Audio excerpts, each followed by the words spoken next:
கர்த்தருடைய பரிசுத்த நாமத்திற்கு மகிமை உண்டாவதாக. இன்றைய இறைவார்த்தை ஆதியாகமம் 40:23. ஆனாலும் பானபாத்திரக்காரரின் தலைவன் யோசேப்பை நினையாமல் அவனை மறந்து விட்டான்.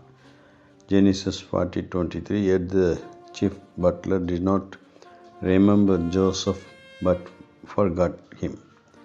சிறைச்சாலையில் யோசேப்போடு இருந்த பானபாத்திரக்காரரின் தலைவனும் சுயம்பாகிகளின் தலைவனும் வெவ்வேறு சொப்பனம் கண்டார்கள்.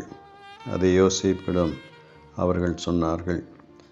அதனுடைய அர்த்தத்தை யோசேப்பு அவர்களுக்கு கூறினார்.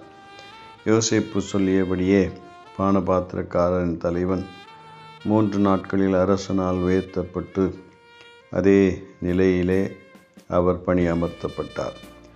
சுயம்பாகிகளின் தலைவனோ தூக்கிலிடப்பட்டான் என்று வாசிக்கிறோம்.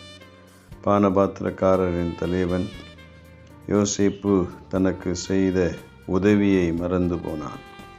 யோசேப்பை தன்னை நினைத்து கொள்ளும்படி சொன்னபோதும் கூட அதையெல்லாம் நினையாமல் முற்றிலுமாக மறந்து போனான்.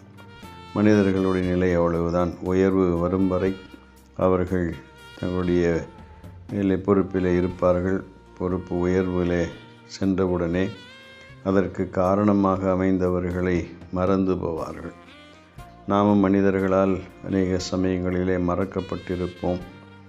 ஆனால் கர்த்தர் நம்மை ஒருபோதும் மறக்க மாட்டார்.